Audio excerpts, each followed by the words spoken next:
At least 144 horses have now died in captivity at a holding facility in Canyon City. The Bureau of Land Management blames a flu outbreak. Wild horse advocates blame lack of proper management. And now the governor's office is calling for a delay on any new roundups until new management strategies can be explored. Denver7's Russell Haythorne has traveled to the far reaches of our state to bring us a comprehensive look at the wild horse crisis in Colorado. They are untamed, unbridled, bold, and beautiful.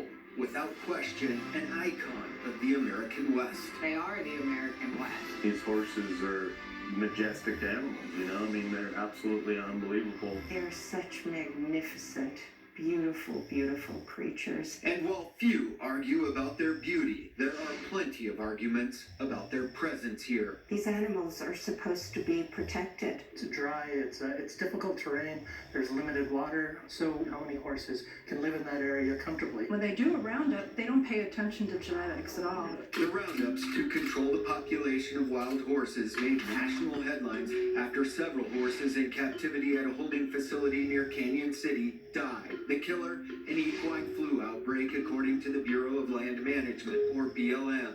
The issue obviously struck a nerve. Denver7's email flooded with messages like this one from Scott Wilson. This is tragic evidence of a broken system. Nicole Prothro writing, this is taxpayer-funded animal cruelty. On the flip side, Dorothy Cogburn writes, they should be managing populations through birth control, like the ranchers do. Robert says, feral invasive horses deserve no protection. And Joe writing, wildlands should be reserved for native wildlife, like pronghorn and desert bighorn sheep. To understand what's causing the illness and death in the horses, let's first step back.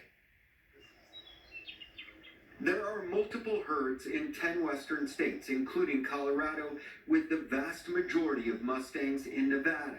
And while populations are strong, the BLM says they must be managed or risk overpopulating like they had in the Sandwash Basin last fall. There was upwards of 1,000 horses in the area. BLM spokesman Chris Mestis says the area can only sustain about 160 to 360 wild horses. When we make decisions, we have to look at the entire picture. That's where the roundups come in, often with the use of helicopters, a controversial practice to say the least. Horrible. It was, from my perspective, very humane. It is just beyond my grasp that they could ever say anything like that. They're helicopter cowboys.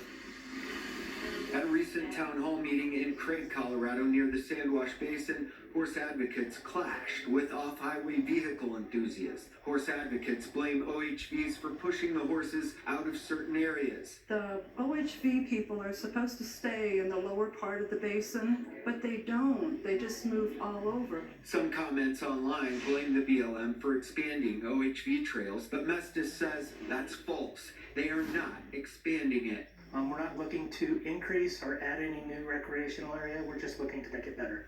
This video shows the horses coming right up to an off-highway vehicle. Some cases we've had actually wild horses come up the same trail that we're driving on. We shut the vehicle off and they'll just come up and just kind of go around us.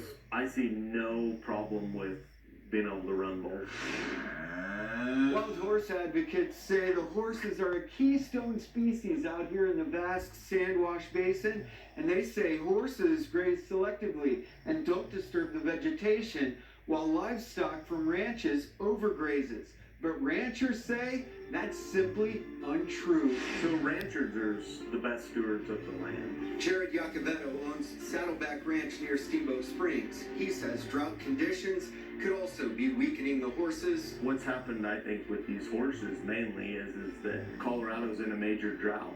And so they've overgrazed it these last couple years. And so the condition of these horses is going to be way down coming into winter. They've been hauling water to the Sandwash, and there's only so much water you can haul into a desert. To see all of these beautiful creatures. Gail Bell has been a member of the National Wildlife and Endangered Species team of the Sierra Club for 20 years. I do have empathy for the ranching community and the cattle and sheep industries. The people of the world are not going to give up meat anytime soon. But she believes the overgrazing is much more ranch-driven than anything else. Yacovetto disagrees. He runs his livestock on his land and has about 115 horses of his own, including an adopted Mustang. That's probably one of the most friendly horses because you give it the opportunity to show it that there is that bond.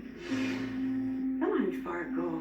Many nonprofits like Wild Rose near Fort Collins are working to adopt wild horses. Personally, I've worked with close to 100 myself. Where we can help is getting these horses adopted so that they're not all sitting in holding facilities. Kayla Stone, who leads the charge, Sweetwater is a ham. says it's true. Wild horses become some of the friendliest creatures on earth once they're trained or what's known as gentle. If we can kind of show people that these are just as good, that could be a way to help kind of control this. He is sweet. At the moment, the fight continues among all those with the stake in protecting and preserving this icon of the American West. This is so much a part of our history. It's unbelievable just seeing them out there, you know, on their own. In the Sandwash Basin, The Mustangs have my heart. Russell Haythorne, Denver7. And many of you might have opinions like Teri West Hall. She's a horse advocate working to give wild horses in Colorado a second chance after they rounded up. So here's what she wants from the BLM. You will hear what she wants from the BLM right now on thedenverchannel.com. All right, it's the